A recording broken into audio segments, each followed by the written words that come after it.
Okay, hello everybody. Welcome to another Director's Commentary. And since I don't know what time of year it is when you're watching this, but here right now, it's Christmas time. So there we go. Santa Les here to bring you a new Director's Commentary.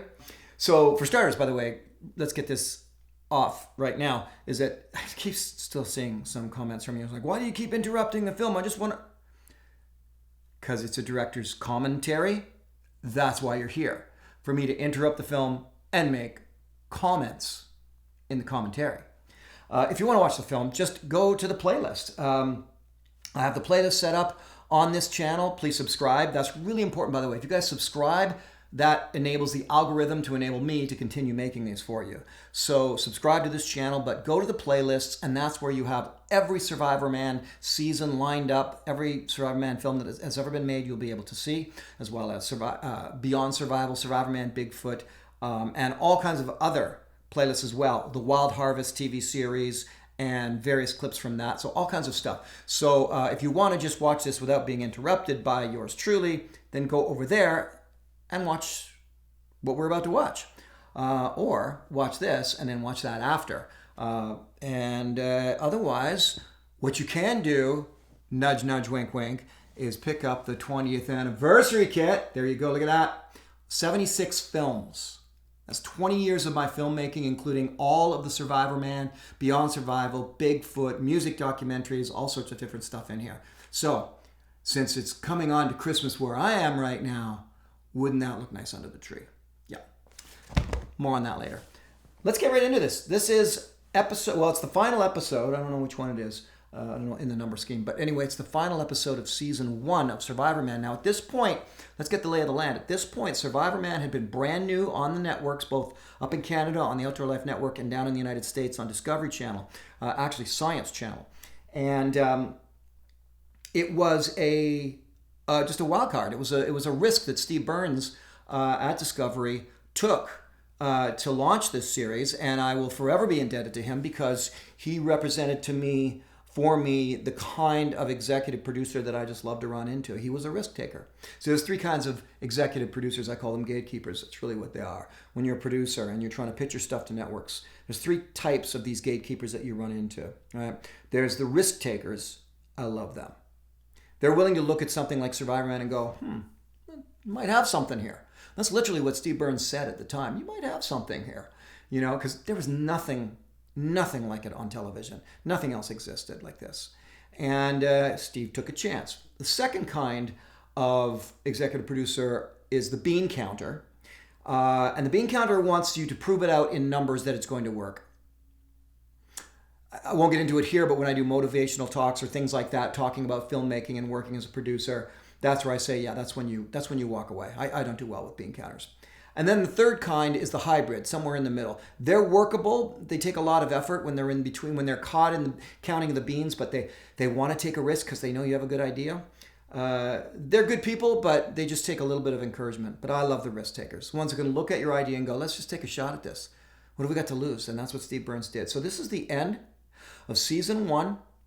And this, if you watched the episode right before this, I told a story about what happened with Survivorman Georgia Swamp, where the editor and producer, so Richard Mandan was editing and David Brady was producing. God bless them, great people, very talented people, but you got to watch that director's commentary.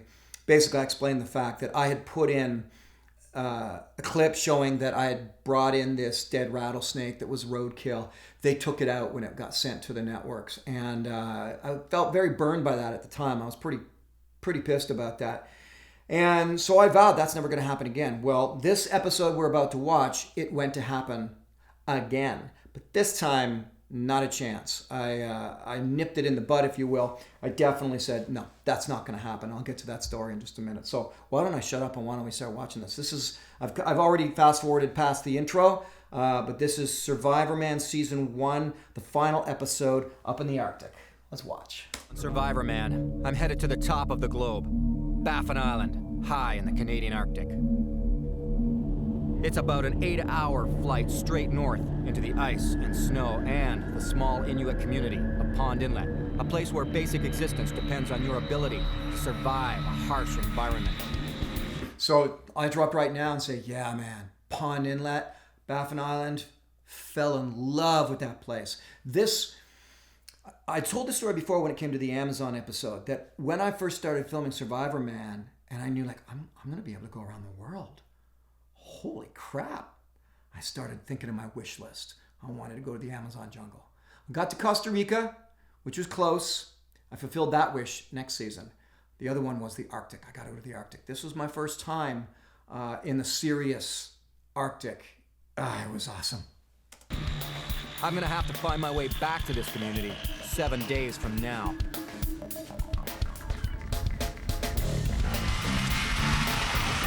A little foreshadowing there.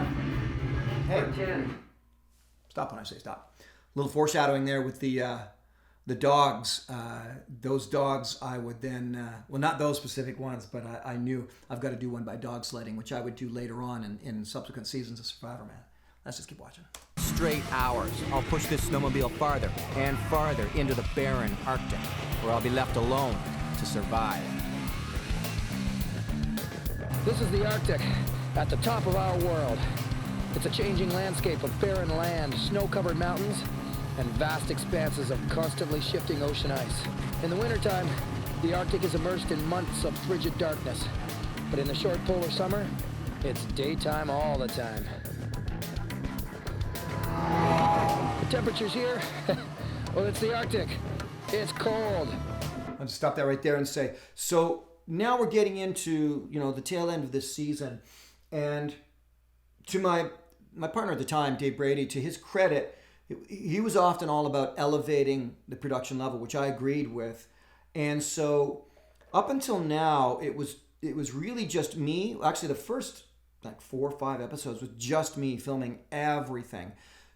And then it wasn't until, actually more than those, and it wasn't until I think the Georgian Swamp, where I brought out Veronica to come and work with me on camera. And then this one, his name will be in the credits there. Oh, forgive me, but this guy was actually a great pro shooter. So this was also the first time in filming Survivorman, getting towards the end of season 1, where I'd said, okay, I'll take another shooter up with me to shoot the intros and all the beauty stuff around the area while I go off and be Survivorman.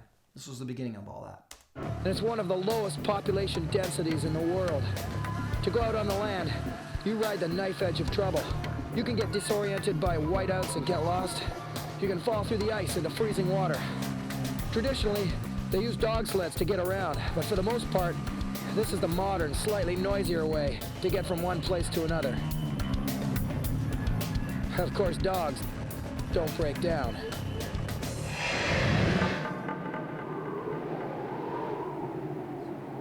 Stop that. I have no idea if that latitude made any sense. I think doing the latitude thing was kind of like, I think the editor just figured out a spot and put it in. So if you guys go and you check the latitude, longitude in some of the beginnings of these early shows, they don't match up at all. Someone told me that with Arizona. Said, yeah, I know that. I didn't put you anywhere. I'm like, no, it was probably just a fake latitude, longitude, which I thought was stupid. It was early days, and you thought you were supposed to keep it a secret where I went. There was no reason to keep it a secret. I was way out there. I was glad for people to see where I actually went, so you could tell. I was like, no, I could have walked out, or I couldn't have walked out, or whatever was going on. But in this case, I was still busy going off to shoot more episodes, so the editor just puts in stuff, and then you end up with a longitude and a latitude that doesn't make any sense at all. Maybe this one did. I don't know. You'd have to check. I didn't bother. Real temperature, though.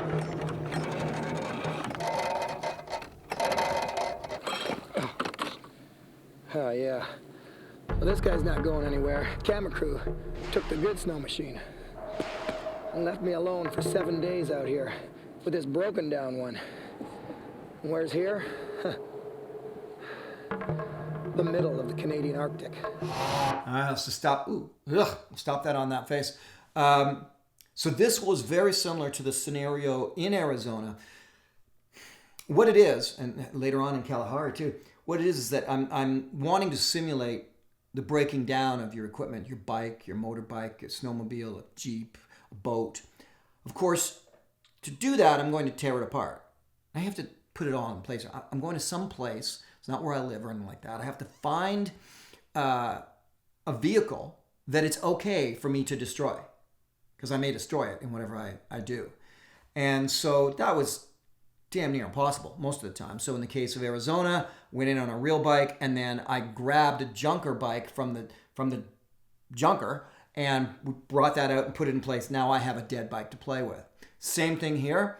Couldn't find a snowmobile that anybody was willing to allow me to rip apart. So we took out a dead snowmobile, put that out there, and that enables me to have something that I can rip apart, do whatever I need to, and nobody's going to cry about it.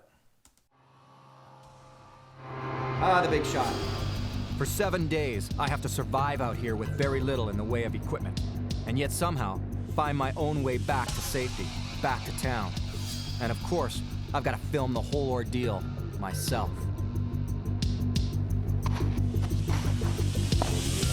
Yeah, I know that's a thing, it's always brought up about me filming myself, but that was the reality. All these shots are me walking around, setting up the camera. I will say this, in the Arctic, or when you're shooting out in a big area like that, it's so much easier just to walk 100 yards and put a camera and go back and do it, and then you get this big expanse.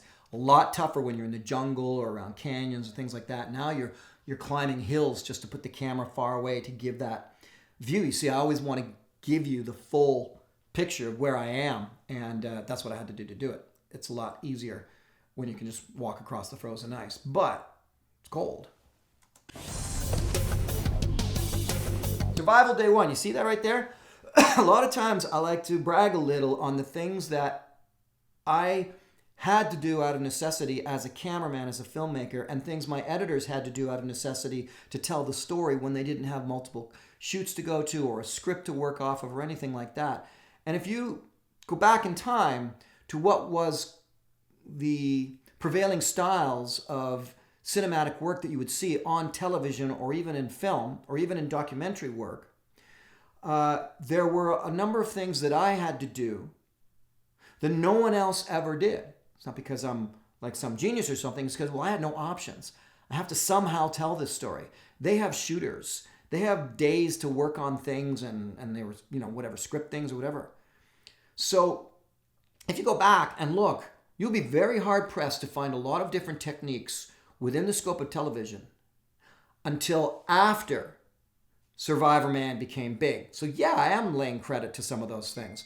And so, for example, having day one across the bottom of the screen, hardly ever, if ever, used. I couldn't find anywhere, but I said, why don't we put up the days? Let's put the days up to show so people get a sense of how long I've been out there. Now that is going to lead to the big controversy that happened while editing this film that I'll get to in a minute. But putting up those days, survival day one, that was really important to me. I'm not even sure if this might have been the first episode I did that. Probably not. I'm sure I did it before this, but yeah, so that was the thing. But nobody else was doing it. It wasn't out there on any other shows. Nobody had a reason to say, ooh, it's day one. Even the Survivor series that Mark Burnett did had not gotten into doing anything like that. So Survivorman led the way.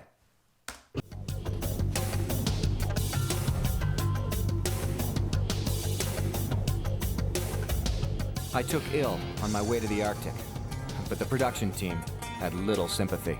I've had laryngitis for a week. The producer said, well, you can't pick the time or place, you're gonna break down. I guess they're right. And I'm 1,100 miles from the nearest tree.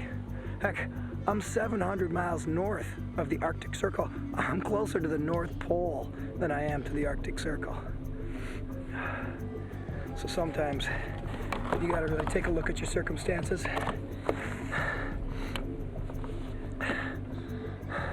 Do whatever you gotta do. All right, so let's stop it right there. First of all, the clothing. So the idea here was, I didn't want to be out there in, high-tech gear. I was like, well, what do you... So I legitimately asked the residents upon Inlet, what do you wear out there? Now, many of them do just wear just high-tech stuff. You remember that company, which I don't respect at all, but sorry, I really don't respect Canada Goose at all for the way they did things. But they were just beginning at that time. And somebody keeps texting me. Oh. And it's for my search and rescue meeting tonight. So what's the real clothing? And, you know, they legitimately still made these sealskin parkas and pants and, that's caribou parka and pants, sealskin boots. I think I didn't go with the sealskin boots because we just couldn't get me any. So I just went with the regular modern boots, which actually worked in my favor anyway. For any kind of slush, I mean, they're actually better. But the stuff up top, man, you could pretty much almost be naked underneath that caribou parka and still be warm. See, the idea there, and the idea with the clothing in the Arctic, you should be able to stand still and survive the night. It's basically your shelter. That's your shelter, is your clothing. At least that was the situation with the Inuit in the Arctic. Their clothing, their natural hide clothing, was their shelter. And it made them able to withstand brutal temperatures and survive all the extremes. Although I have my Mountain Equipment Co-op hat on there, blazing with the logo right in front. Again, if you saw in the other director's commentaries, I had to tell Mountain Equipment Co-op, make your logos bigger. You're giving me all this free clothing. Put a logo on there that's a little more ostentatious. Let's make sure people know. Maybe that one was a bit much, but loved. I still have that caribou parka and pants. I still have those to this day. I keep them safe in waterproof storage, and just love them. But this is let's pull apart a snow machine scene. If the snowmobile can't help me get back, I'll take advantage of what it can offer. Everything from sharp parts for digging to the wires and the oil. I've got to use what I can to survive. Who knows? I might take some of this grease and just put it under my eyes just to kind of give me that football look, you know? Maybe stop some of the glare off the snow. Ripping some of the sponge right out of the seat cushion, I figure it's a good idea to soak up some gasoline. It could prove valuable in this land without trees.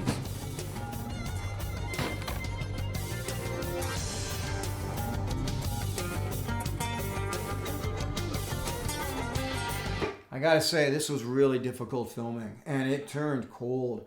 But the matte finish to the light all around, it actually does really get to your eyes after a while. There's so much white. So that's why it was important to actually, some of these things like that, not some of them, all of them, I'm showing you out of the importance of the necessity of doing them in these situations, not to be sensationalistic at all. This is no, this is something you can do. And that was always the key to what I was trying to teach. This is just something you can do. You don't have to. It might be gross, but I'm not going to sensationalize it. I'm just going to say, here's something you can do. Make you think a little. It's mid-May, but here in the Arctic it can still get blisteringly cold. And storms can move in at any time. I have to build a shelter. There's really only one thing to build a shelter with out here. It's white, and there's a lot of it.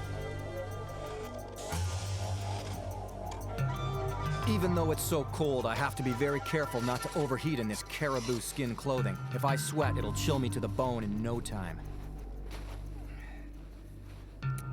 Real simple And, equation. nope. Oh, You sweat, you die. Let's see what I can get out of this guy now. props to an old dog sledding friend of mine named Craig Lawrence. He and I used to sled together, and he would let me run his teams and things like that, taking out students out into the wilderness and so on. And that was our saying together, man. We just always look at each other. And sometimes I'd say, you sweat? He'd go, you die. And he would do it my way. It was just a way of teaching students, don't allow yourself to get sweaty. And I know it's kind of cheesy. It's my catchphrase. But it's true. In a situation like this, it's so true. And I always try to teach that. Anything you can do not to allow yourself to get sweaty when you're out doing winter activities and you're going to be out there surviving, it's just key. There.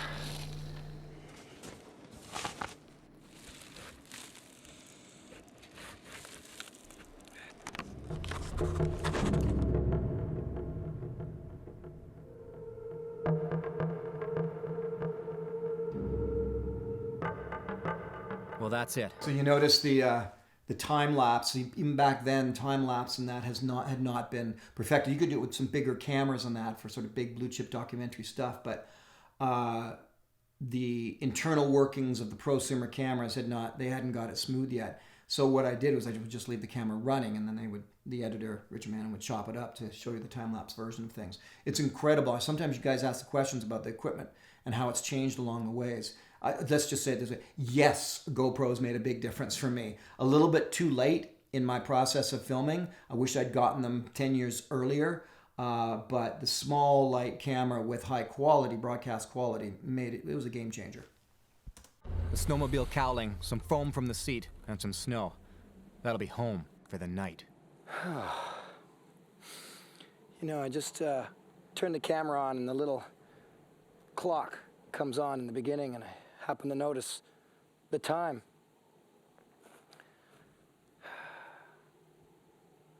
It's 3 o'clock in the morning. I've been going for a long time.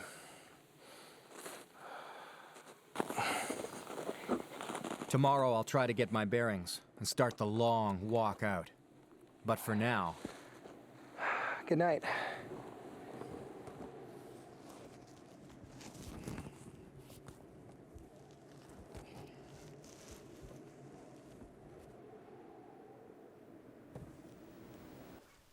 I'll talk more about this in season 2, but let's be realistic. I mean, look at that. It was and always is as miserable as it looks. I wasn't trying to make it so. I was trying to say, like, okay, I'm legitimately stuck out here. Stuck out here with a dead snowmobile. What can I do? And that's what I'm doing. And I'm just listening to myself there. I just remember how difficult it is to try to get any sleep. And of course, once you start going without sleep, your mind gets a little loopy. And as I said earlier in the narration there, on the narration in the film there, I forgot, that's right, I had been very sick before doing this. And but we only had so much time and I had to go in. So fortunately, the sickness had passed, but I had the residual laryngitis. To be fair, it played into everything because it just sounds so miserable. And, I got the raspy, sexy voice going on there. So it kind of worked to my favor as far as how this episode plays out. But yeah, just even sometimes I do look back at something like this because I haven't seen this episode in 20, maybe 15 years. So I'm just like, oh gosh, I remember this. And something else I should tell you as well is that polar bears. Well, you know what? I'll tell that story when we get closer into it.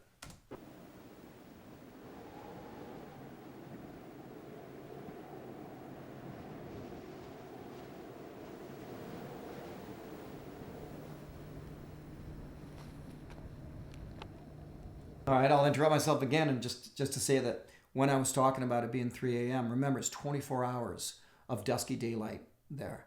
And you forget about the time of day at the best of days when you're living up in Pond Inlet. But in a survival situation, it just totally gets ahead of you. And then you realize 3 a.m. Oh, I have to sleep. I got to get some sleep. This is insane. Yes, I had to get out, set up the camera, climb back in, and then get out again. Got to tell you the story somehow. As you can see, the white did get whiter. I can't even see the mountains in behind me now. The wind has picked up as well. And my feet are cold and my body's starting to get chilled, even though I'm protected down in here with fur and a windbreak. It doesn't seem to matter. I gotta get off this sea ice. I don't see much shelter over in those mountains, but that's the only choice I have right now. This is going to be a long week. Ah, yes, my other catchphrase. I'll also point out when I get back on the clothing thing, those mitts that I'm wearing, with the dummy strap, by the way, I made myself. Those are moose hide mitts. I'm not sure what kind of fur I would have put around, maybe wolf or beaver or something around the wrist. But yeah, I made those myself up in Temagami, Ontario. The machine is too heavy to take much of it with me, but it won't stay here. The crew will return for it at the end of my week alone. And it was so often that in narration, that was me saying, people are going to ask about that. I've got to let them know. And it's funny because I talk with Dave or later it would be executives over at Discovery. And they're like, oh, you can't say that. And people, it's like, no, that's exactly what I'm going to say because that's the truth of it. What do they think? I just go out there and just leave a snowmobile in the middle of the Arctic? Heck, I don't throw paper out my car window driving in anywhere. So I'm not going to leave a dead snowmobile in the middle of the Arctic. So it was important for me that you knew that that's what was going to happen. That will come up again in season 2 director's commentaries when we get to the infamous Utah episode. We'll talk about that then.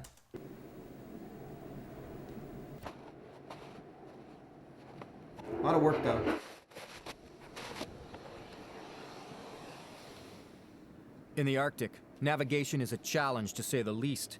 The sea ice here is about 6 feet thick, and cracks in the ice are very dangerous. If I fall into one, it's game over.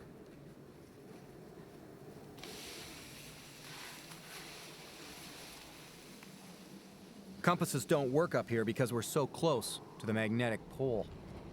That was probably one of my more favorite scenes to shoot. I had to cross that crack in the ice, and I knew it would look pretty awesome to show it. And when I have an opportunity to film something that is inherently dramatic or inherently cool looking without me trying to make it look cool, I love that because it's just telling you a very real story, and it looks pretty badass. The huge pans of ice are also constantly shifting. You could be floating out to sea and not even know it. The narration's a little over the top. Yeah, narration's a little over the top, but hey, I was still figuring out how to do this. I mean, in terms of tone and stuff. Just enough that I can show you what supplies I have with me. To survive in the extremes of the Arctic, you really need some minimum requirements, or else you'll die. This time, the producers gave me the break of having a few small supplies to survive this harshest of environments. So that was the one thing I always thought, God, this just sounds so goofy, the producers this or the producers that. That was, because, well, I never consider this reality television. I'm a documentary filmmaker, and this was a documentary series, but reality television was starting to happen, and so there was this pressure from me to say it like that so people think like I'm separate from what it is I was about to do. But I'm one of the producers. So the reality is, most of the time I set up what I was going to have in there with me. On occasion, I'd say, why don't you guys put something there and surprise me? But, and that would be fun to do. But a lot of times I knew exactly what I was going to be bringing out and showing you because I was part of that process because I knew I wanted to include items that could help to tell an interesting story of survival in any particular location. I'm supposed to catch food with this. This is a seal hook. We'll see about that. Knife made out of a caribou leg bone. For heat. This is a big chunk of seal blubber. See that? This is my source of heat. What I have to heat myself up with this with kudlik, soapstone kudlik, 3 matches. I still have that kudlik to this day, actually. It's a beautiful piece of work, beautiful piece of soapstone. And it's original, traditional, and it was actually used by an Inuit family. And I guess, So it was always enjoyable for me to blend both traditional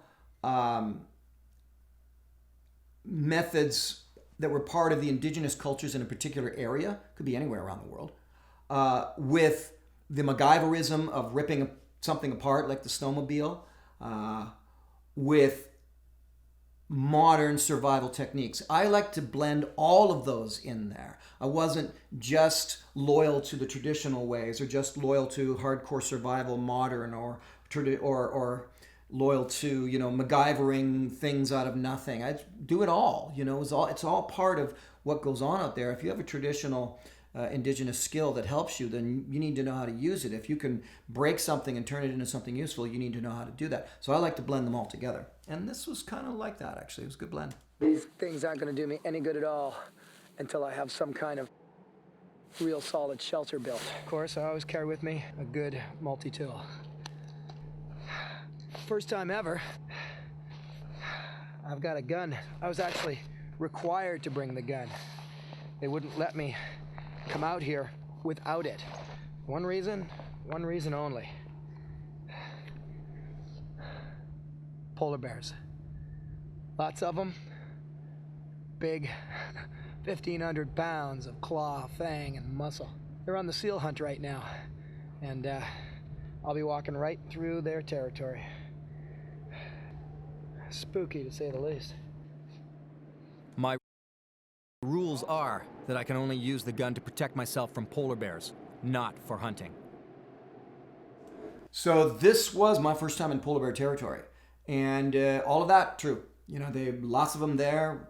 They were seal hunting around the seals, and so it was tricky. What I found out later, and I didn't know this at the time, I'm not sure if I say it here or not, but what I found out later was my guide, Sam Omick, who'd been working with me. Dave Breed was my location guide, but Sam Omick was the local Inuit man. He and Dave Reed were hiding this whole week, like a long ways away. He was hiding maybe a quarter mile away or something like that. And Sam was watching me tirelessly through the scope of his rifle because he was incredibly worried for my safety from polar bears.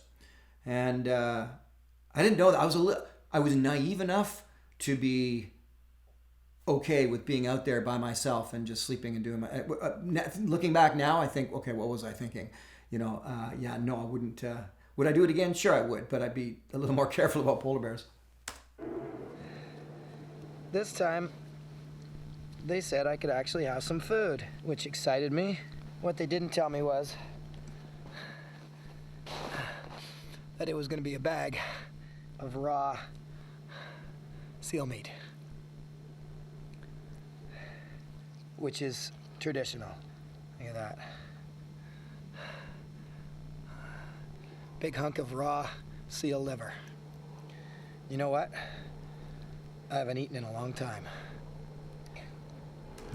This was actually a gift from Sam Omick's wife. It was pretty awesome. There is fat attached to the seal meat. Eating meat alone, I could die from what has been nicknamed rabbit starvation. After only a week of meat without fat, you will show signs of protein poisoning. Even after eating, you still feel ravenous. The stomach will distend, and in 8 days, diarrhea begins. A few weeks of that, and you will die. It's not bad, actually. Well, because it's lightened up a bit better off to the side there, I think I'm going to try and get out of here and make my way over there.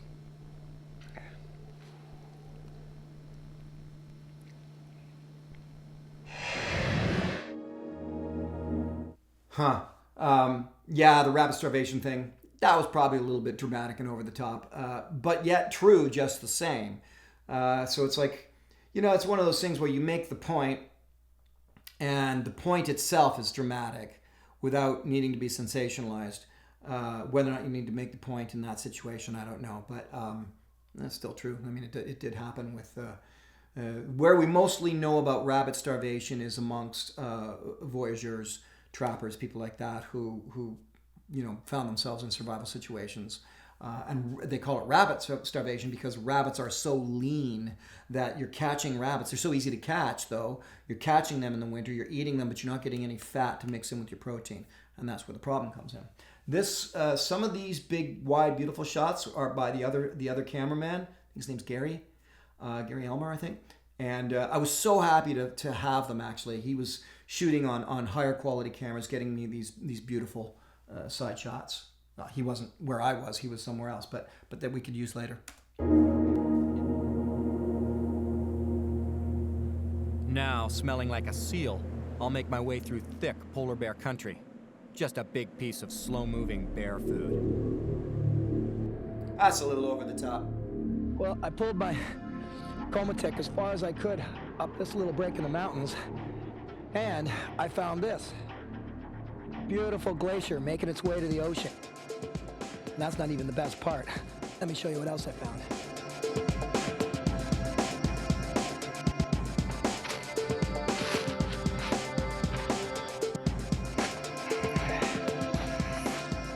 I gotta be careful not to slip, because I get down in there, I actually can't get back up. There's about a 10-foot straight drop. To get down to the bottom, there's no way of getting back up.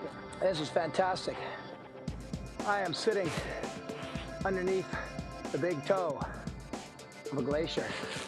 It makes me kind of nervous being in caves like this anyway. You don't know when one of these big chunks is going to fall off, break your neck. Big piece right up above me, actually. Huh, you know what? I was wrong about the boots. Looks like I am wearing the sealskin boots. That must be the next time I went up to the Arctic. Never mind. Good night. Oh, this is kind of spooky.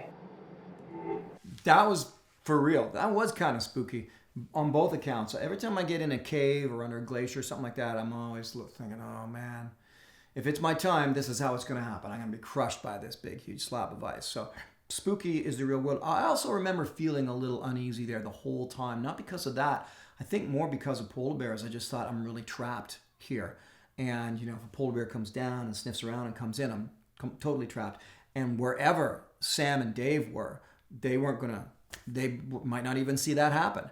So it was a little nervy to be in that spot. And that's why I only stayed there one night.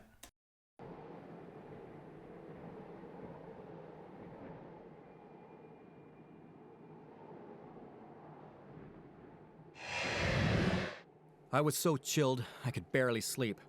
Who would have thought that an ice cave would be cold? I've got 5 more days to survive. But right now, I have to get up high enough to check my direction for travel. The total whiteout conditions make travel impossible, so any markers I can spot, such as an iceberg or a hill, will help me from losing track of my route to safety. Lots of cracks and crevices. I could literally fall into the ocean here. I better be careful.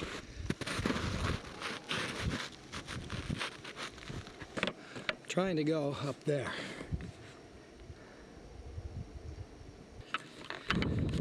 So I can get a look. Better look at where I gotta go. Better look at how far I gotta go.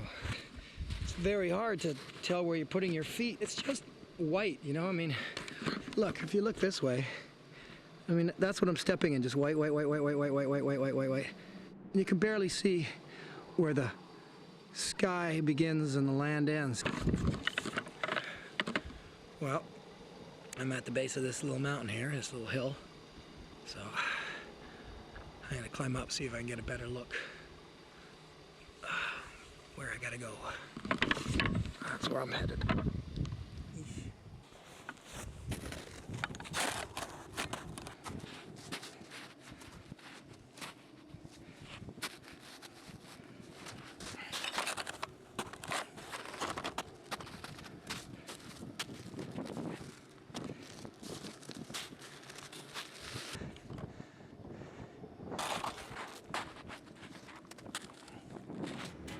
You can see, too, that we didn't have any music here. Where to place music was always vital and really important to me. And sometimes my call was simply that you got to hear the sound of what's going on. You got to hear my feet. You got to hear my breathing. Got to hear the wind, whatever it might be. You know, it could be the cicadas in the jungle, but you got to hear that. And you don't want the music to overshadow that. You don't have to play up that dramatic music all the time. I'm just remembering all. As I said, I haven't seen this episode in like 15 years. If you want to, by the way, if you just joined and you want to see this episode without me interrupting, go to the playlist, Survivorman Season 1 playlist, and all of the episodes are there.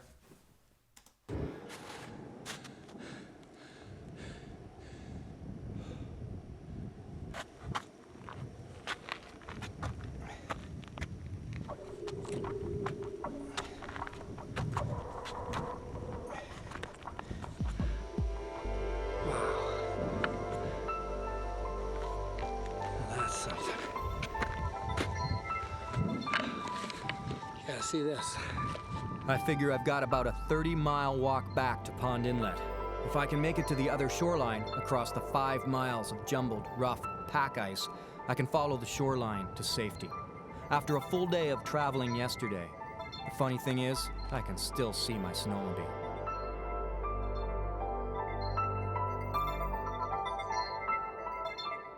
Well, of course, as always, I got way too much heavy camera equipment to haul around. I can't underestimate how much of a hassle having this stuff is. Survival wouldn't be so hard if I didn't have to try to film it at the same time. But I'm thinking now, if I'm going to do that walk across the sea ice, then maybe I can make use of some of these pieces from the snowmobile. One of the problems I'm going to have out there is snow blindness, basically. Even with this overcast, it's so very, very bright. I'm always squinting. Take a couple of these wires. That ought to work. And some of that crappy old seat cover.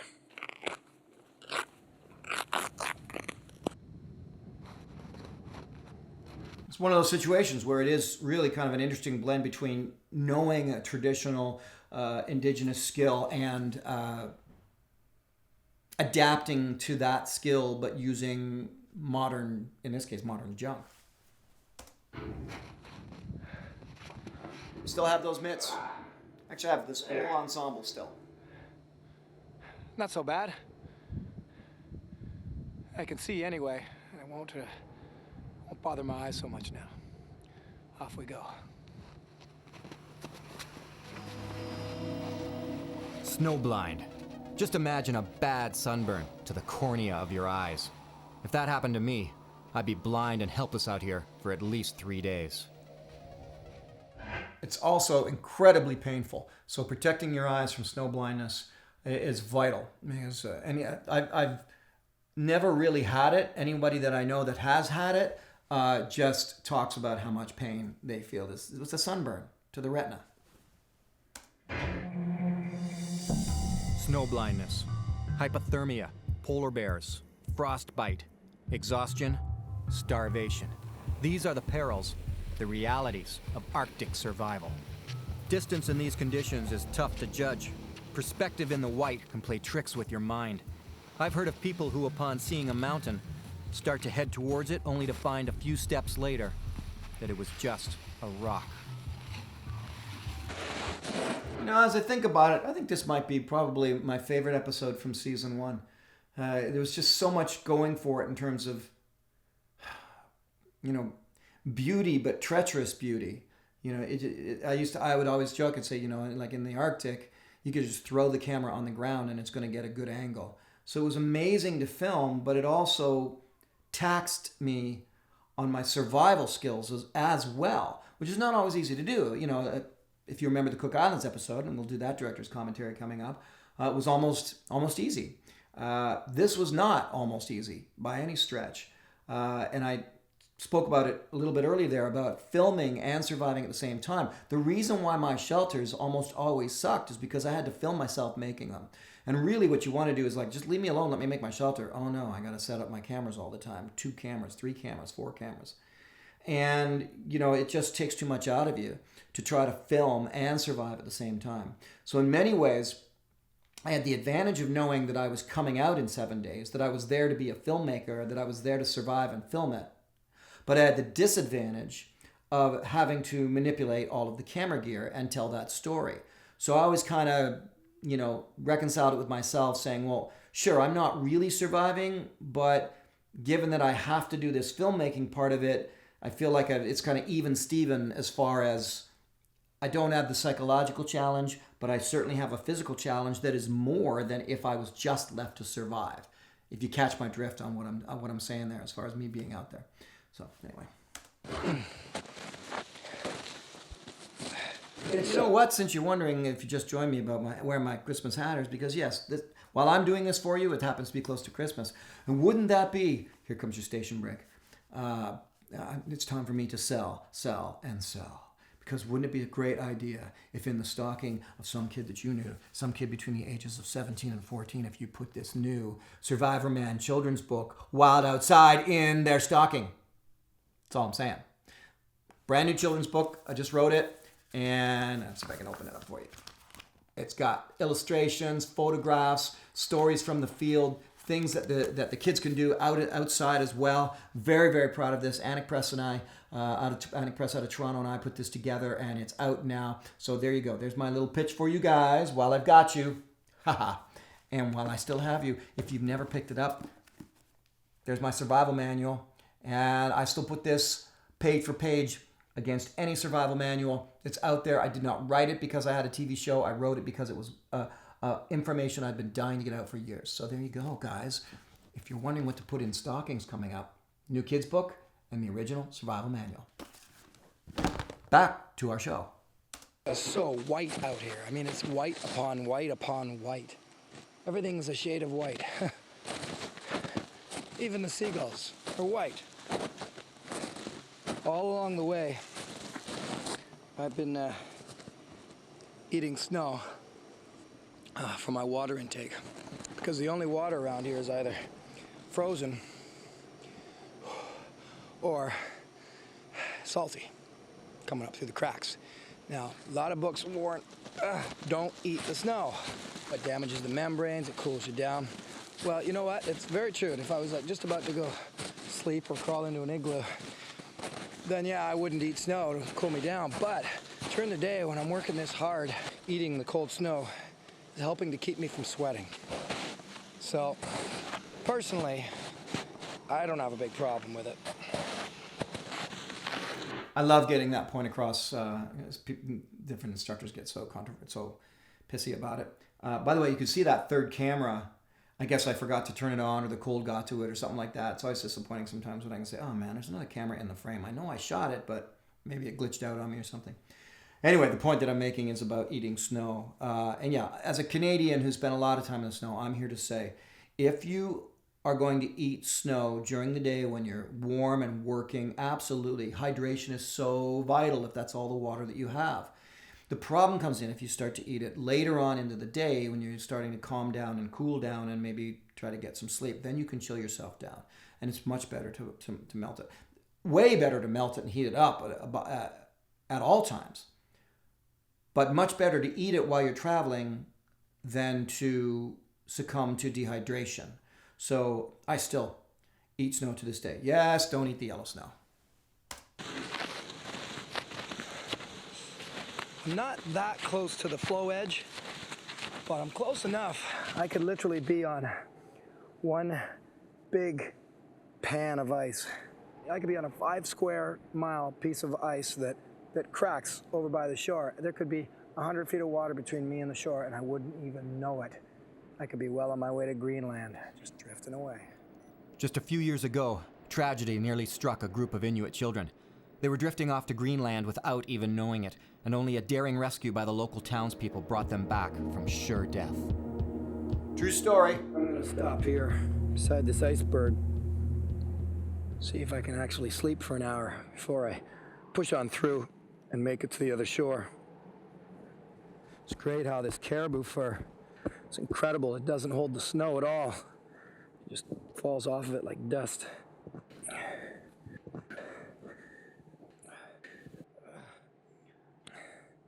So here I sit, in the middle of the Arctic, with a big chunk of raw seal meat, attempting to sleep beside an iceberg.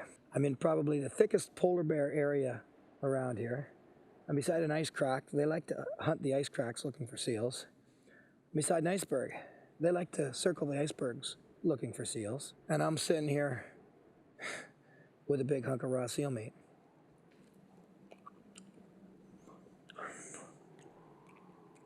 You know, this is not the most intelligent thing I've ever done. True story.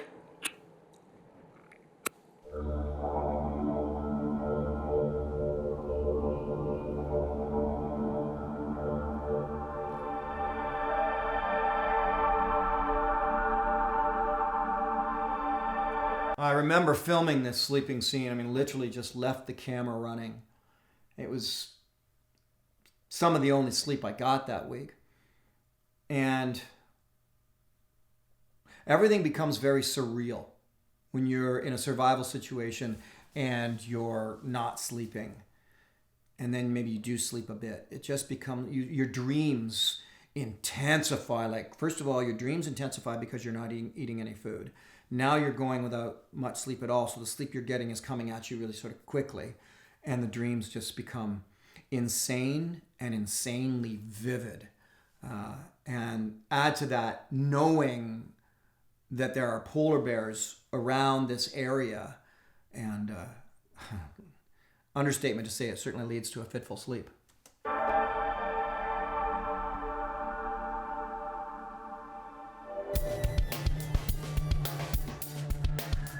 Day 4 of my 7-day challenge to survive in the Arctic alone. The weather seems to be clearing, and if the whiteouts do subside, I know my general direction back home. But this morning, I woke up to a surprise. These guys are polar bear tracks, big ones. Man, his head would have been about here, and his back end way back here. I actually love teaching people how to size up tracks when it comes to tracking. And there's this wonderful method you could do where you look at the paws in the ground, the tracks in the ground, and then you just use your mind's eye and you sort of take the front and the back end and you kind of think, well, it's a bear. So, and then you sort of do this with your mind's eye. You can pretty accurately figure out how big that animal is, whether it's a fox or a deer or a polar bear. It's a very cool bit of tracking. It's a big bear.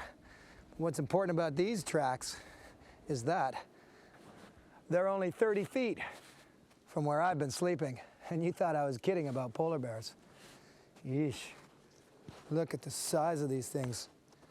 Well, right here you can even see the impression of them. Wow. Even carrying a rifle, I'm not safe. I'm not exactly a sure shot.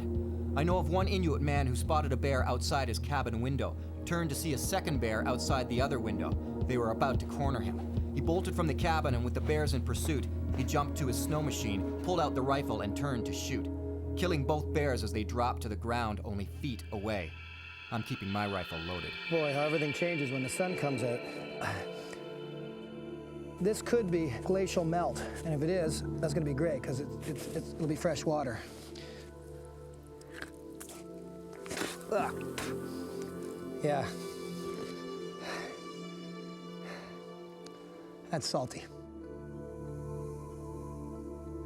At any given time, there's about 10,000 of these icebergs floating around in the eastern Arctic waters. Most of them come from Greenland or Ellesmere Island.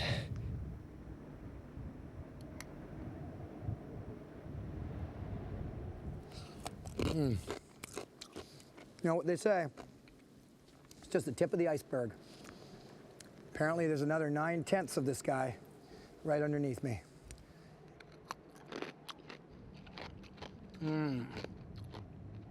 Not salty, nice and fresh. Later on in the summer, this guy's gonna float right past Newfoundland.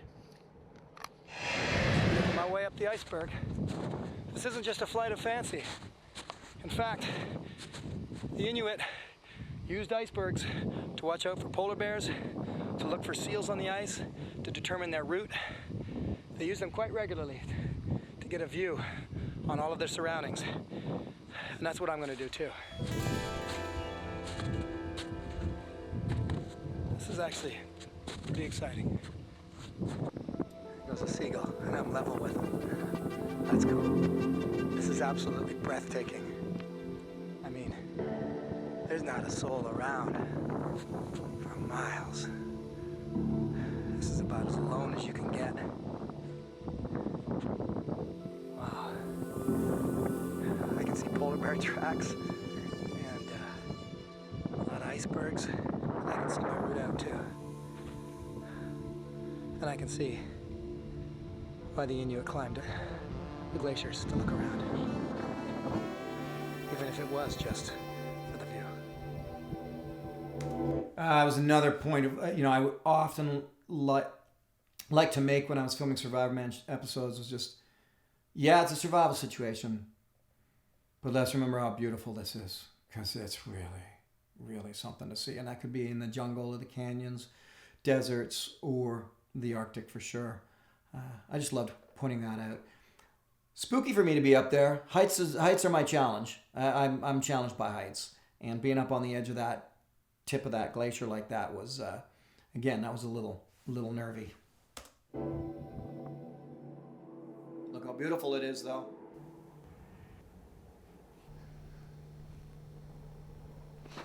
Right, this is less sleeping in the sun.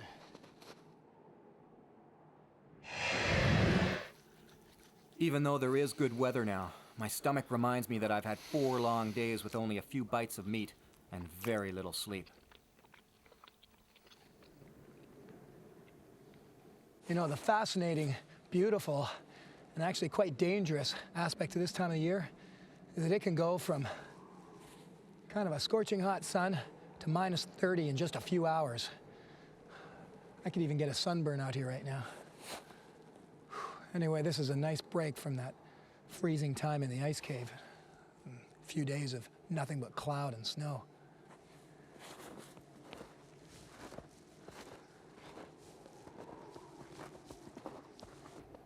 Well, I'm not hanging around here. This is thick polar bear territory. I have 3 days left to survive, my meat is almost gone, and I still have a long way to travel over the ice to safety. And honestly, a lot of times when, especially like down in the tropics and that, obviously you wouldn't see this, but I would just walk around naked because it's like, well, what's the point? It's super, super hot, and I don't want to get my clothing all sweaty, that sort of thing. Especially the Amazon jungle. You know, it was easy to kind of stand around naked most of the time. And so, again, it might look funky doing that, but the other reality is I just don't want to get anything sweaty. This is it. My last bit of seal meat. After this, all I have is scraping the blubber off the inside of the hide.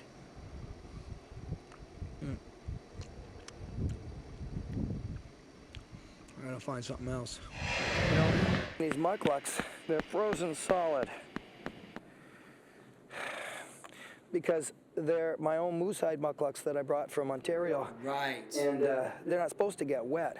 I should be wearing sealskin mucklucks. That's what it was. I was trying to remember what the situation was. That's right. I brought my own mucklucks, and they didn't have any sealskin mucklucks. So these are mucklucks, great for very cold, dry snow, but terrible if they're going to get wet.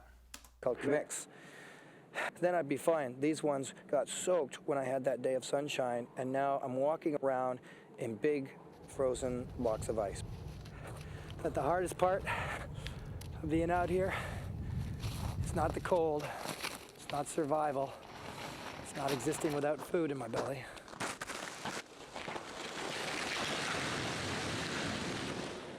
It's running the cameras.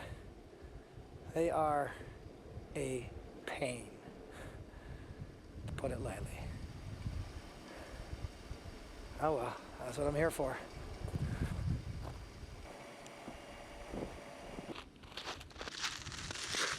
Damn it, I didn't press record.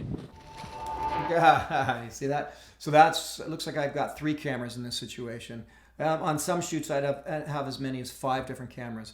And sometimes you guys ask about the different cameras that I use. What I did was before each season, as this started to go along and budgets got better, I would go and just research what is the best camera for my set of circumstances that I can use. And then I would pick up maybe a couple of those and then some lesser, smaller cameras that I could use for different alternate angles. So to almost call them like throwaway cameras.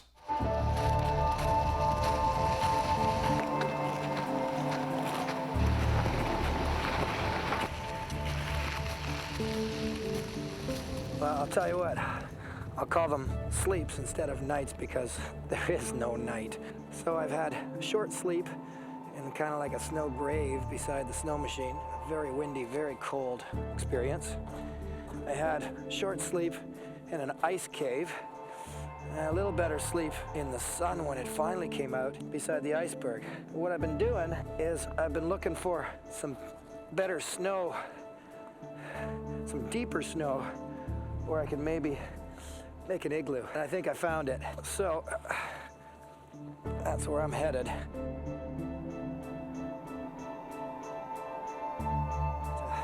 If a big storm does come in, a big blow up, better that I have a good igloo to protect me than try handling it in the open again. This might look like a beautiful shot, but I still have to go back and get the camera. It's cold.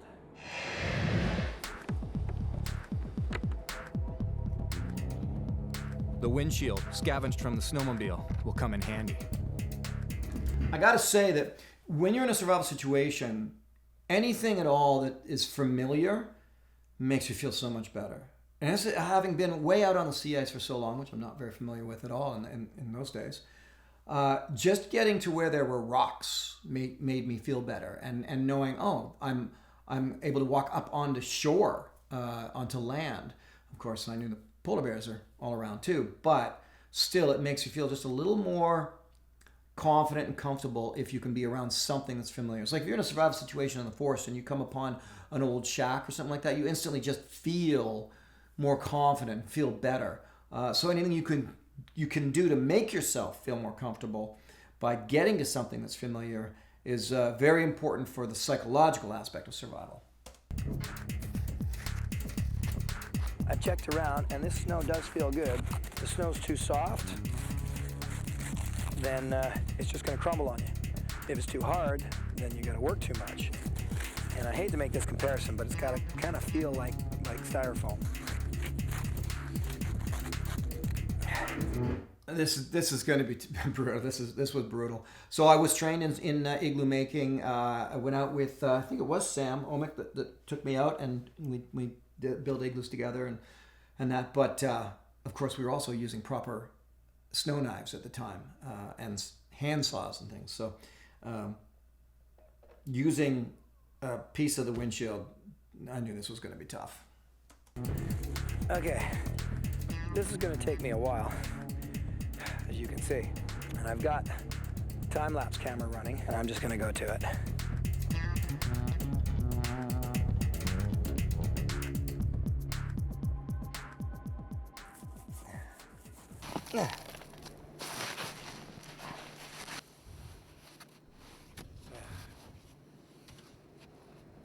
The Inuit have been relying on igloos for thousands of years. It's the perfect shelter.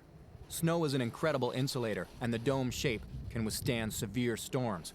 Built properly, an igloo is an amazing marriage of function and form.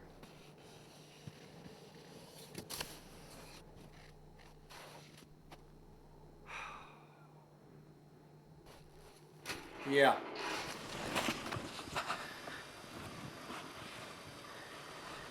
Well, folks, this is it. I really thought that I'd put on the time lapse and give you a work of art igloo. But being that this is the first time I ever tried to make one, and according to the... Well, first time alone anyway, and using a piece of windshield. Local Inuit, friend of mine actually, Sam Umick, the snow is the worst type of snow to try and make an igloo with right now. And then I just realized that I've been going all night. I have no idea what time it is, although I'm sure it's close to morning already. And I'm exhausted. Put all those factors together, and you got a crappy igloo. So I'm gonna try and sleep. I got my seat cushion from the snowmobile still.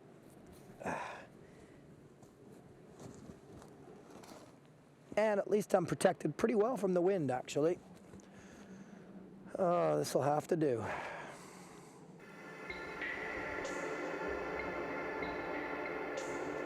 Honestly, I really wanted to make a real pretty igloo.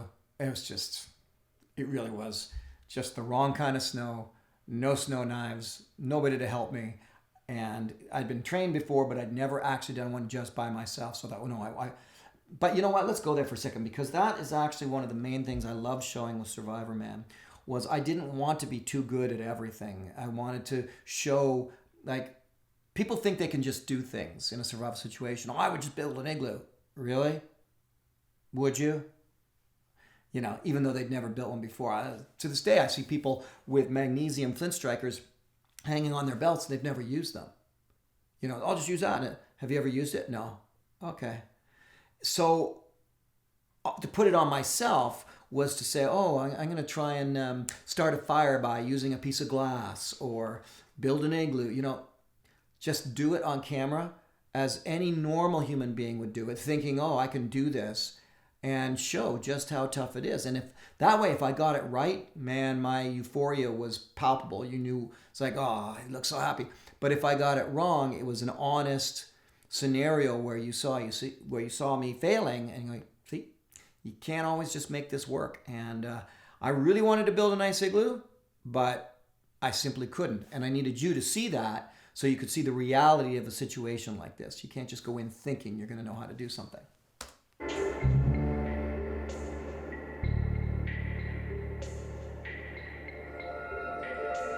After almost a week of seeing nothing but rock and snow, I finally found a grassy area not too far from my igloo.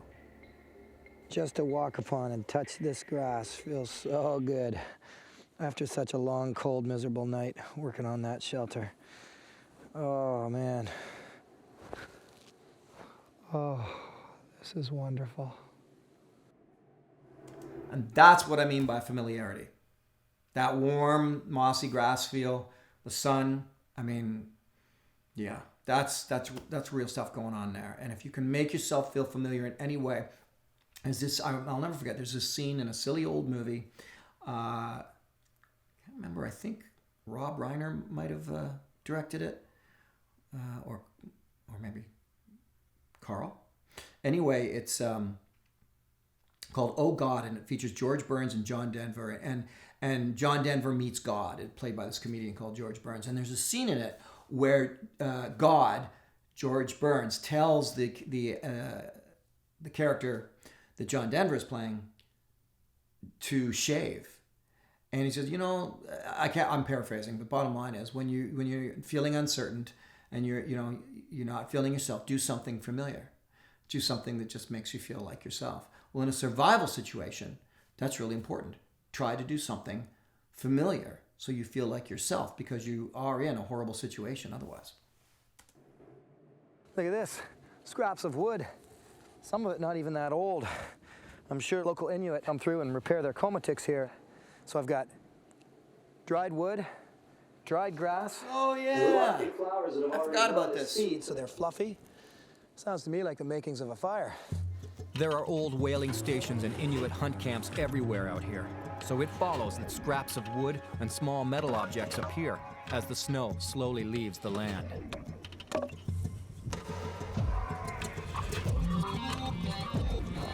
So now this is one of those situations.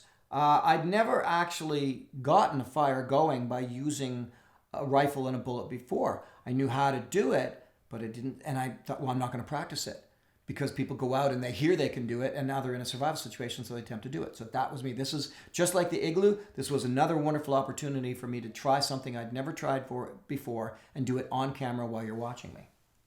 I don't know if you remember this. Stuck this into the gas tank. Of course, it's evaporated from being soaking wet with gas, but it still smells like gasoline.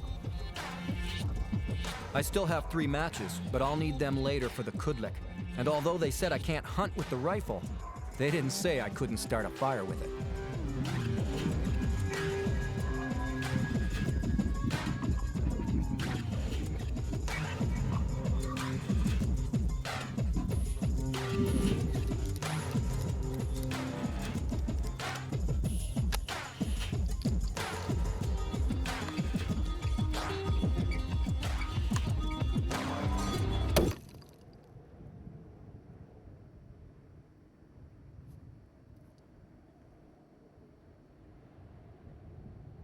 Let's try that again. That was for real. So you see, never had I ever tried this before. So I legitimately was like, okay, I just blew my pile to pieces. So this is, you're seeing it as it actually went down. I kind of had fun doing this one.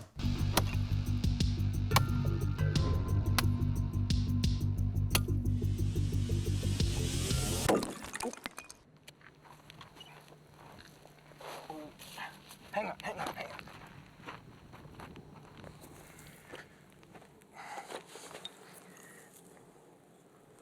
Yes. Yes, oh, sorry.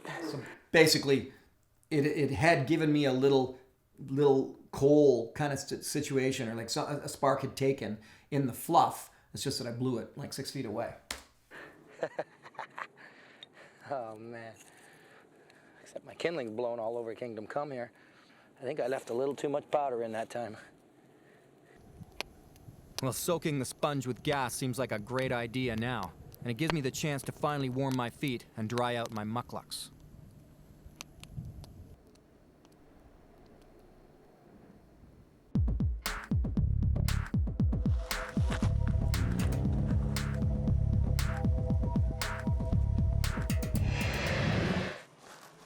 This is really bizarre, but I just realized I think I have all of that clothing still, including the thermal long johns. That's really bizarre, because that's like almost 20 years ago. That little bit of wood didn't last very long, but I can still find ways to melt the snow for drinking water.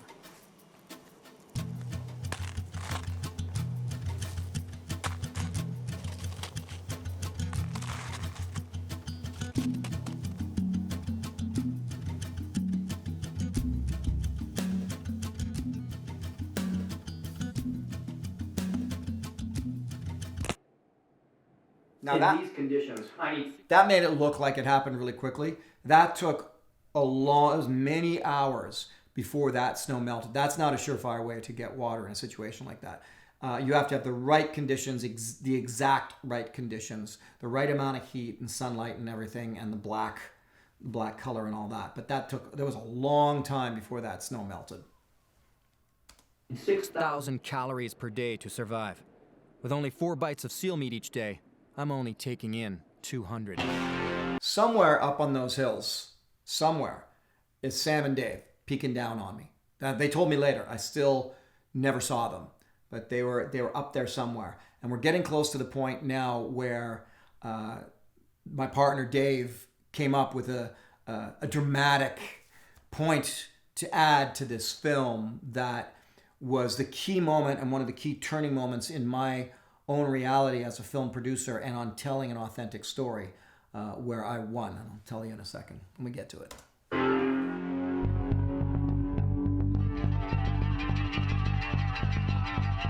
Right now, there aren't a lot of animals out here, except for seals. So it's back down into the thick of polar bear territory and on to the sea ice.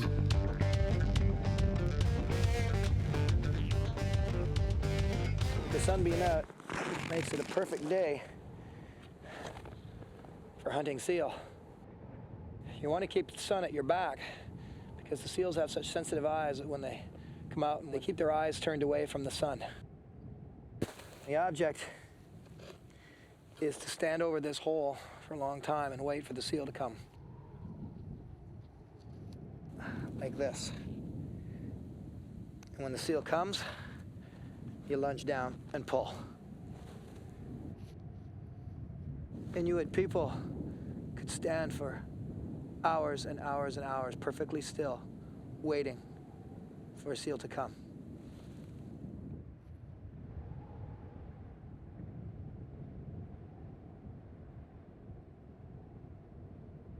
You have to stand completely still and silent, or the seal won't come to the breathing hole.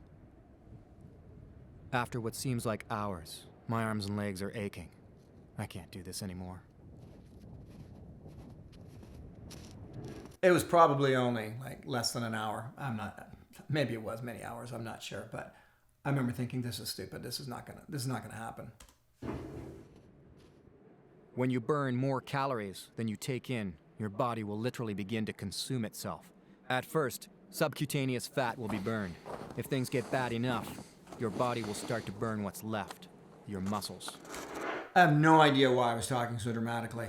Again, just getting my footing on how to present this, and I think I was trying to make it sound like this is the situation because survival, yada yada. Remember, there was no survival on television, so everything I was presenting was brand new. Nobody had seen it before, so I guess I was just searching for the place where I landed, where I presented to you the story authentically. Hadn't found it yet. Something else I can do try and catch some bigger and more food is taking this bone from the seal left over and hopefully a seagull or a raven or something might land and go for that. And if they come for it, I got a chance of grabbing and maybe getting myself a much bigger dinner. In fact, there's also lots of survival situations where people have eaten their rawhide gloves and mucklucks and, you know, anything on them that is a natural, you know, animal part eventually can be eaten in a real dire situation. I'm gonna hope for a bird.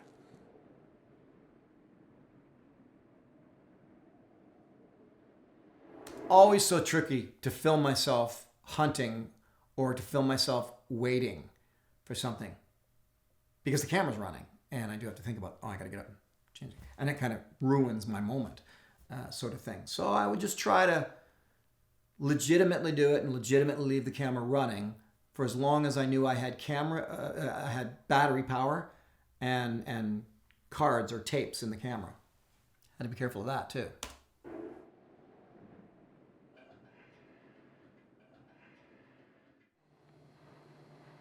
It's the end of day 5 of my 7 days to survive in the Arctic, and I've spent all day looking for food without any luck. Now it's back to the igloo for another night. I think what I'm going to do is make my kudlik.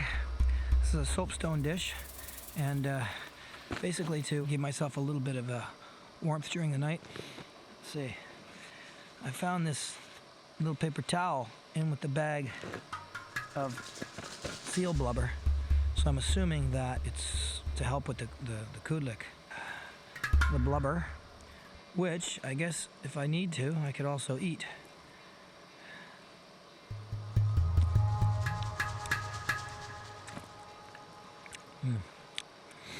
This is the part I hate. The tape's running out, so I gotta go climb down the hill to the lake, get another tape, come all the way back up, and put it in so I can finish this segment. True story again.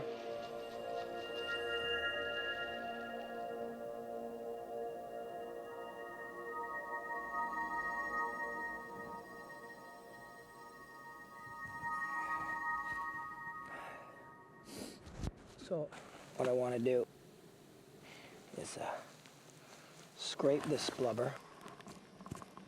Basically, you do that until you fill this thing up with the slimy oil.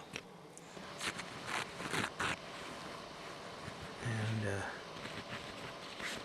add this to the kudlik.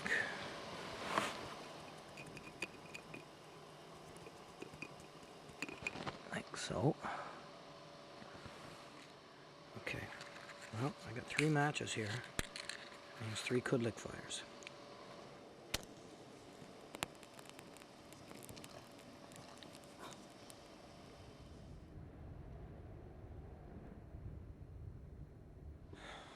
Well, that little flame, which is getting bigger, it's going all the way across, is really exciting.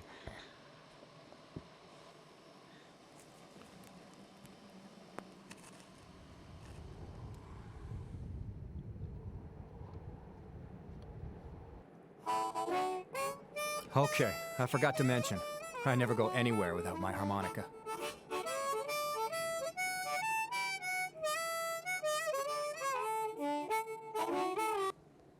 You know, it just occurred to me that I was told that polar bears are attracted to curious sounds.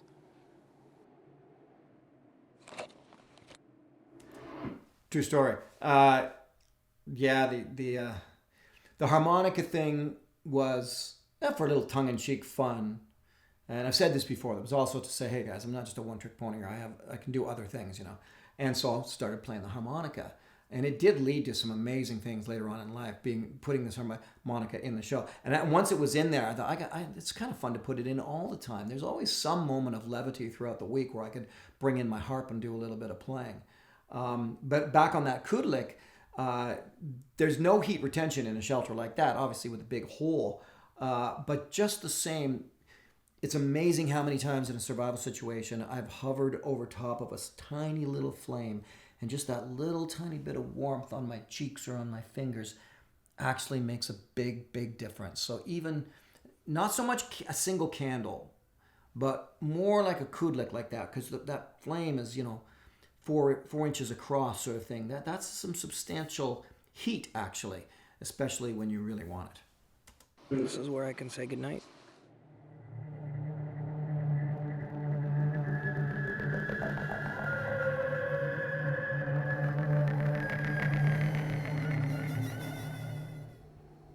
This is where I decided to sleep last night. A loaded gun by my side. In the middle of the night with frozen feet, I climbed up to the top of this little mini mountain and decided to sleep up here. And I think there was another layer of warmth up here. Although I feel like a big slab of meat on top of a pedestal in the middle of polar bear country, which is why I kept that beside me. I'm not really even sure what day I'm at. With the sun spinning around, I can't figure out what the days are. Okay, so that is key. In fact, I'll just tell you the story right now. There we go. So, with me saying that, so now fast forward, I'm in Toronto in the edit suite, and after that whole fiasco with the snake in the Georgia episode, I was, ready for that not to happen again. And so we're in the edit suite, and I say that thing about, I'm not even sure what day it is because the sun going around. That was all true. But then Dave says to me, and Dave, you would remember this. Dave says to me, okay, you know what? Let's say that you lost track of time and you were actually out there 9 days instead of 7. And you didn't realize you'd spent these extra days out there. And we got in this argument about it. And basically, I just put my foot down and said, not a chance. And here was my, first of all, I didn't need any rationale. I'm not going to tell a story that didn't happen. I'm there to authentically say what happened. But to explain it to Dave and Richard, who was in the room as well, it's like, look it, you guys aren't the ones who are going to have to be sitting in some interview sometime with Ellen DeGeneres or Jimmy Fallon or somebody like that, talking about how, you lost track of time and you were actually only out there, you're out there for 9 days, you thought it was only 7, and they're like, what was that like? Well, there's no way. I know someone who had a survival show, a very big survival show, who has to do that on a constant basis. When people ask them, well, what was it like to sleep in a sheeping bag? They have to lie about it because they didn't actually do it. And I didn't want to be in that position. So I said, no, I'm not going to say in narration, oops, I was actually out there for 9 days. I just didn't know. Not a chance. I put my foot down. And from that day forward, I just said, you know what? No more. There still was a few mistakes made in season 2, which I'll get to when we do those director's commentaries. But as far as just, putting in a bunch of bullshit where it didn't exist just to try and up the drama, why? I'm in the middle of nowhere, in the middle of the Arctic by myself, in polar bear territory with hardly any food in my stomach, trying to survive out there. It's dramatic enough. Stop it already. But this theme of executives trying to make things more dramatic by adding in bullshit would haunt me for a few years yet to come. But this was a big argument, big situation here. And I didn't lose this argument. Okay. I'm so hungry, I'm faint. Now I'm starting to obsess on food. It's really hard to get motivated with nothing in your system and no calories to burn. But I only have another day left, and if I don't make it back over the last few miles, the crew will come looking for me.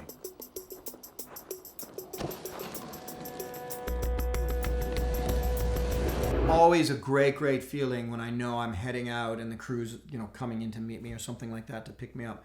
It's an amazing, amazing feeling. And sometimes you guys ask me, what's the first food I want to eat when I get after a survival situation like this? Well, the thing is my body is craving energy. It's craving fat. And so I dream about pizza. Pizza. Well, I'm getting hungry now, actually. I'm dreaming about pizza because pizza's melted cheese, that's fat. So for me, my go-to meal after a Survivorman situation is always a big, cheesy pizza and a Guinness. It felt like I was getting closer and closer to my final destination in town. but around every corner, nothing but rock and ice. If my travel looks easy, guess again. I couldn't pull that heavy sled more than 20 minutes at a time without having to stop. Dizzy from exhaustion and sick from my empty stomach, any food at all would be a relief. I found some wild edibles in amongst the rocks. Willow buds.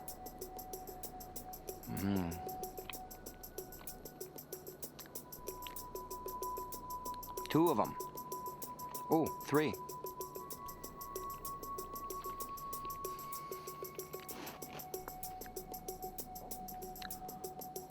Wow. I'm full. This landscape is incredibly stark, just snow and ice. At this time of year, there is very little to support life. The Arctic has a tragic history of countless explorers and native peoples who have starved to death out here.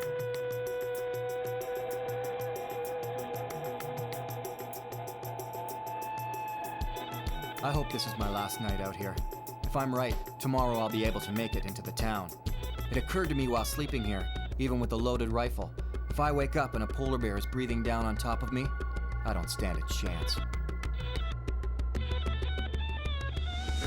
Yeah, and that drama didn't have to be written in extra. That was true.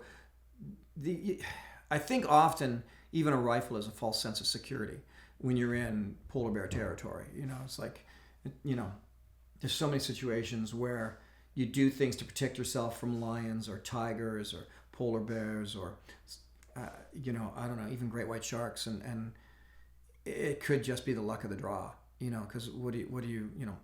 Now, if I saw them coming and I could spin around and the rifle was loaded and ready, okay, great.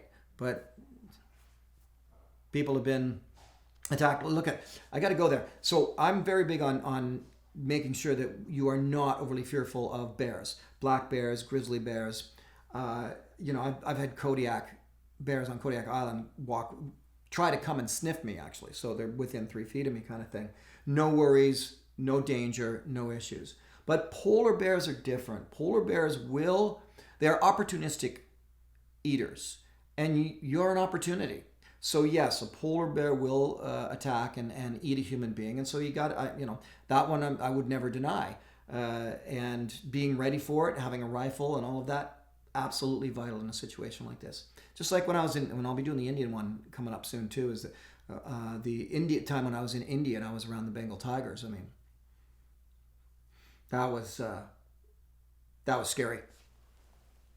It's the morning of day 7, and I'm due back in town today, or else the crew will have to find me. But just as I'm packing up, I spot something out on the sea ice.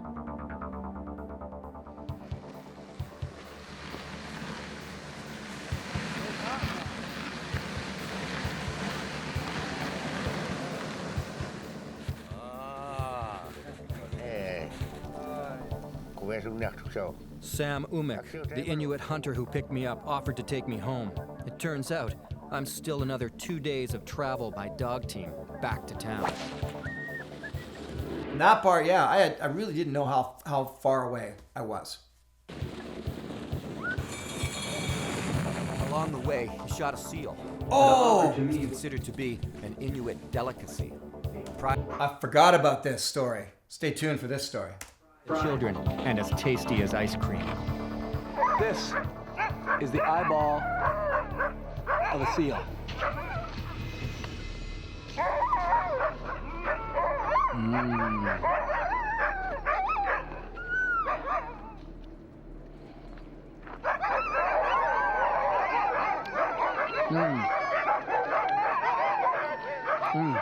You suck the insides right out. Not bad. I'll stop that there. My dogs have just come downstairs, by the way, because they're freaking out. It's okay, pups. It's okay. It's okay. Just relax. Okay, I know. Oh, here. Come on. Okay, good pups. Good pups. Don't worry about all that. Don't worry. There's no real dogs here. So, the story there. This is actually very interesting. So, that scene there of me eating that seal eyeball, in the Canadian version, it showed up. It's in the show. All right, so I deliver this episode to the Science Channel and Discovery Channel down in the United States, and they came back and they said, well, we can't show this scene of you eating this seal eyeball. You know, we can't show it. You know, it's whatever it is, over the top, I suppose.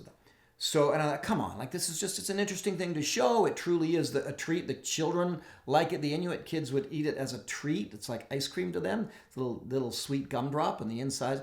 So yeah, I know it's gross, but still kind of a funky way to end out the show. So, got in this argument, and Charlie Parsons, nice guy and everything, but he said, no, we just can't, Les. And so we ended up having to, take that scene out for the American version that went down to air in the United States. All right.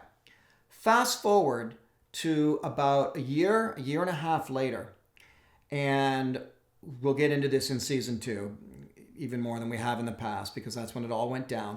But along comes the scenario where they basically had created the show called Man vs. Wild based off of this show, Survivorman.